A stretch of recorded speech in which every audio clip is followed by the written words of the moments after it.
Hi, I'm Richard Struther. I'm the widower's wingman. I help fellow widowers find out what ready to date looks like and support through the entire process of finding that supportive and loving partner with whom you can share this hopeful new chapter of your life. Now, ladies and gentlemen, times may change, but standards must remain. I love that quote.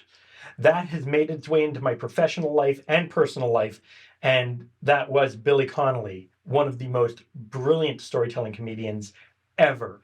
And please do check him out. In fact, there's a link below to see that particular bit because it's golden. But the short version of it is that he's on a trip and he's on the runway and this guy comes up, right? Looks kind of like this, and he talks about, the t-shirt and the big khaki shorts and the flip-flops. And he goes, "Hi, I'm Reg, I'm the pilot." Billy Connolly says, "No." Well, he says something else, but you can see that for yourself. Anyway, the pilot, is offended. He's like, "Well, why?" He goes, Times may change, but standards must remain.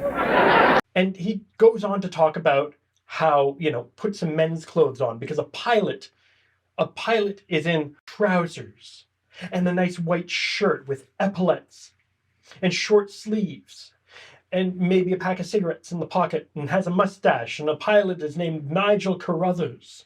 And he's very, you can trust Nigel. Nigel. But that fits with what we're talking about today. Why do we trust Nigel versus Reg?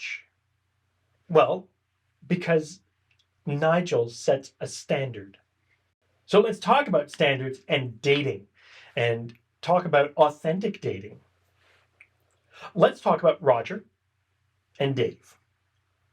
Now, Roger is the consummate I'm out to impress. So he goes out and rents a really nice car. He picks his date up. He brings her to the fancy restaurant, the big, the one that nobody can get reservations to.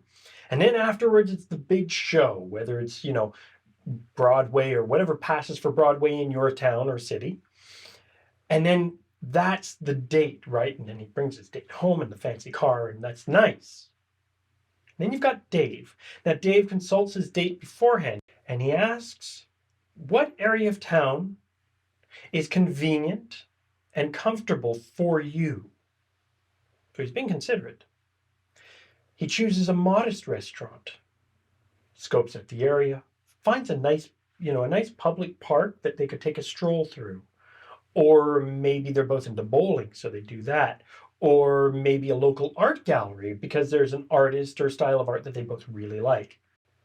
So what's the biggest difference between these two approaches? Well, we know Roger's out to impress, but what standard is Roger setting?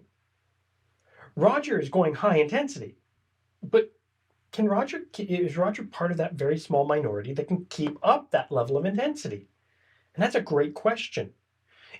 Who is Roger when he's not out to impress? We don't know.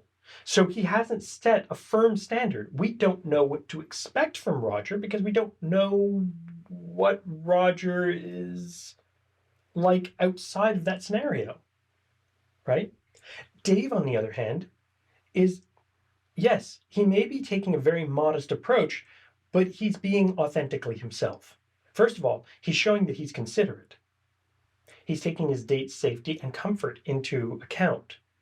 He's setting a very firm and very easy to adhere to standard, which means that if he does take his date to a fancy restaurant or a live show later, they know each other. He's also building deeper connections. That modest restaurant isn't fraught with all the social complexities of a fancy dinner, dress code, etiquette, and so on. All of this factors in. The most important part, compared to Roger, is that Dave is setting the bar. He's setting a very firm bar, and he's letting his date know through his actions what he will be like long term and what they can expect of him. So why am I talking about this? Because that's part of what I do. I help fellow widowers set the standards right from the start for long-term success. If you want to know more about that, head over to thewidowerswingman.com and you can book a free call with me. You can sign up for dating tips and tricks. I don't spam people. I don't like it myself, so I don't do it. And last but not least, I do live roundtable Q&As every month. So it's an actual discussion, not a webinar, not type your questions and I kind of get to it. No, I want to discuss openly where everybody has a voice. Thanks for watching. If you know somebody who could find this video useful, or if you find this video useful, please feel free to share it. Like and subscribe if you want. But really, please, if this is useful, do share it. Thanks for watching. I'll see you in the next video.